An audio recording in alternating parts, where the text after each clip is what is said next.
Quelle case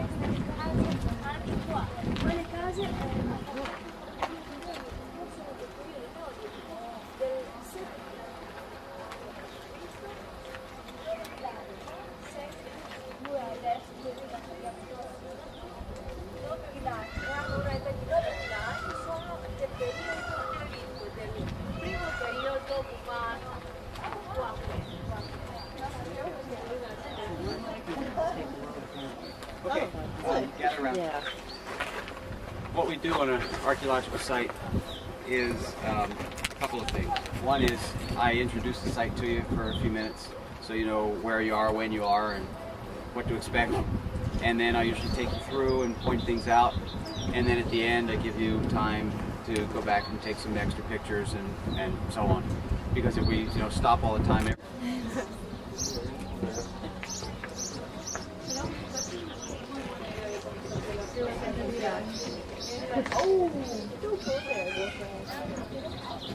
Because they don't pop like Ricky.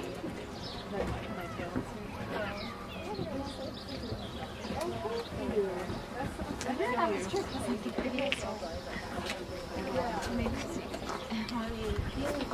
like how they get in so tall too. Like, they didn't have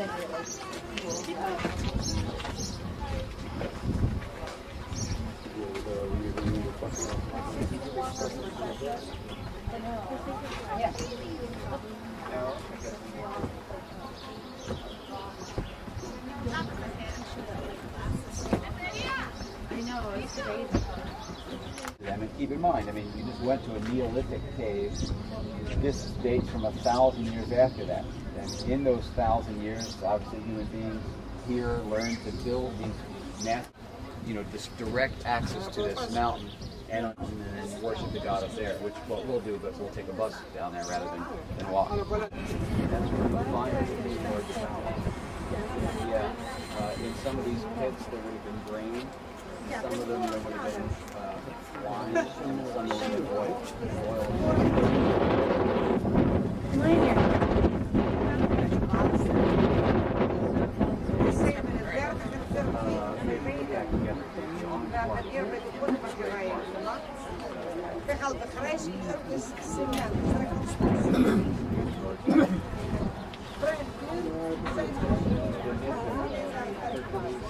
Activity here in the central court. I don't see why not, but there's no proof either way. The most significant thing here is on the west side of it. That line of people over there is waiting to get into the throne room, which is what Evans found was remarkable. Actually, it's a throne. It's a stone chair about this big, placed in a very important part of the palace that is, off the central court on the west side, in a special room. It sits right opposite a lustral basin, one of these important cave-like ritual areas, and it's these guys. There's 2.5 of those that they found. You'll see them in the museum. They're about this tall. They're made of glass paste called faience. They're brightly colored. They're neat little objects, presumably of the goddess herself. And then in here, behind the fencing, there are what they call pillar crypts, sacred pillars. We'll see, there's an example of this down the hill that nobody goes to. We'll go down there and take a look, and I'll explain it to you in detail down there. Very often, Minoan buildings and Mycenaean buildings, which imitated them, have triple constructions. One room, or this shrine, that shrine, that shrine. Where we see the human sacrifice remains tomorrow, that's a triple shrine, and it's just a beautiful. Because it shows you that this is complex, not just a single story or even just 2 stories. It had as many as 3 or 4 stories, and this grand staircase that we found in rather collapsed condition. Has been nicely reconstructed, and you get an idea of just how spacious and airy this palace was. In the summertime, it's hard to imagine right now, but in the summertime it's awfully hot. We're south of Greece by 100 miles. It's hot here, so they created as much artificial shade as they could. And by building their palaces in this way, they were able to do that. Because they used wood for their columns, they were able to support one floor above another. In Mesopotamia and Egypt, they didn't have wood. The amount of wood they had access to was very limited. They had to trade for it and sell for it. But in Greece here, again, imagine this hillside was covered with trees.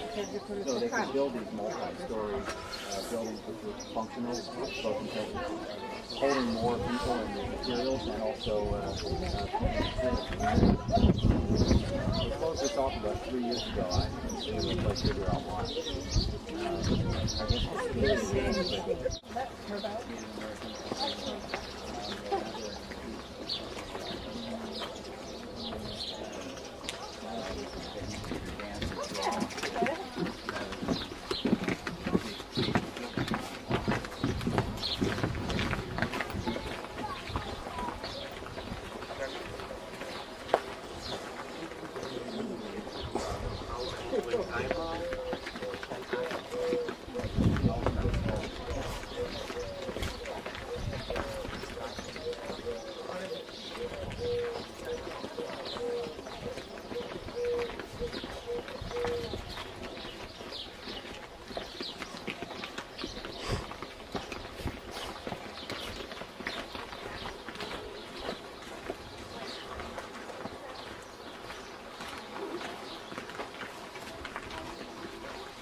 We're all the way down here, kind of out of the main complex. And the reason I bring you down here is because this is a great example of a pillar crypt. You were just in a cave, and the main feature of that cave, naturally speaking, was the stalagmite.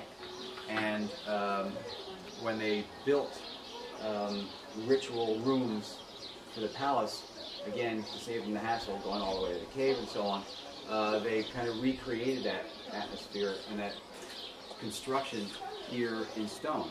So this pillar serves no architectural purpose. It doesn't hold up the roof. And again, there was a pillar right up off the central court that we saw that was fenced off. This is a sacred pillar.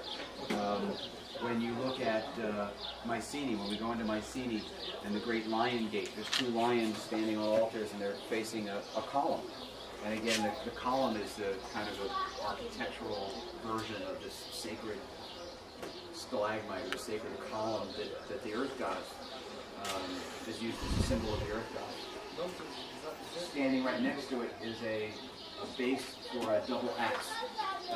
This afternoon, when we go to the Arachne Museum, well, here's the bull leaping fresco, by the way. This afternoon, when we go there and look at the audience of it, but there's a few words of the ancient Minoans that we do know. You know the name Evethuia. Those of you who took the mythology course, Rhadamanthys is a Minoan word. But most importantly, there's the word labyrinth, which I'll explain later when we sit down on the other side. But the labyrinth, as some of you know, is a solar pattern, kind of a solar dance. But Sir Arthur Evans and the ancient Greeks, later ancient Greeks, kind of confused it with this whole palace complex, thinking that this was a labyrinth, but it's not. It's just a building. I mean, every building looks confusing when you look at a plan of it. Even a two-bedroom apartment looks confusing, labyrinthine. But the word labrys is one of the few Minoan words we know. It means a double axe. So these double axes that would have been in the standard here were a rather important part of their religious process. Our best guess is, we don't know for sure, because again, we don't have any literature from these people, is that a sacred axe, you would cut a bull's neck or throat with one side of the axe, and then the other side would stay pure, or you'd cut one part of the animal with that you know, one side of the axe and another part of the animal with the other side. But we don't know, again, because there's no evidence either way. Okay? All right. Now we're going to head up to this part, which is where the king and the queen presumably live. You have to understand that when Sir Arthur Evans excavated this place in the early 1900s, Queen Victoria in England had been in power for 60 years. Everybody had a king or a queen almost, and it was just assumed that ancient people had kings and queens. Now modern historians, archaeologists, anthropologists have rethought all this, and are not quite so convinced that there was necessarily a king or queen. It might have been the high priest or something of that sort. But for all intents and purposes, you know, it's easy enough to think of them as the royal person and the royal consort, probably a king and queen. There's two major complexes up here. It gets crowded up there, and it's kind of hard to see, so I'll explain it now. There's a big room and there's a small room. So Evans immediately assumed, of course, that the big room was the king's room and the small room was the queen's room. Also, the queen's room has a brightly decorated dolphin fresco, which you'll get a glimpse of. And he assumed, oh, well, it's nice, you know, happy blue painting, feminine, right, exactly, so this must be the queen's. You can't see it now, it's blocked off. And in fact, this one's been blocked off for 15 years, but just to the left of the queen's bedroom, there's a bath. There's a bathroom. Well,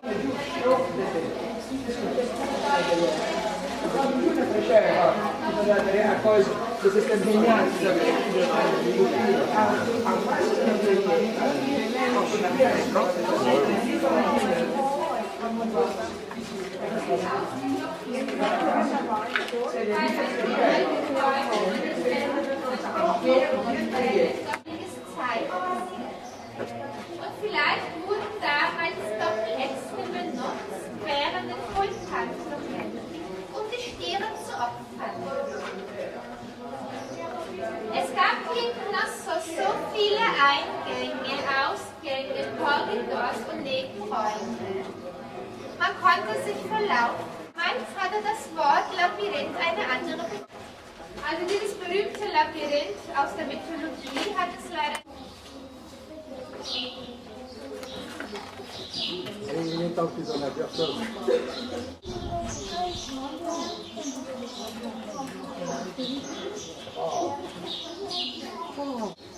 Déjà longtemps que je l'aurais. C'est bien parce qu'il est à toute la hauteur. Je peux rien faire. Je vais le prendre avec ça aussi. Un petit peu chez nous. Ah oui, oui.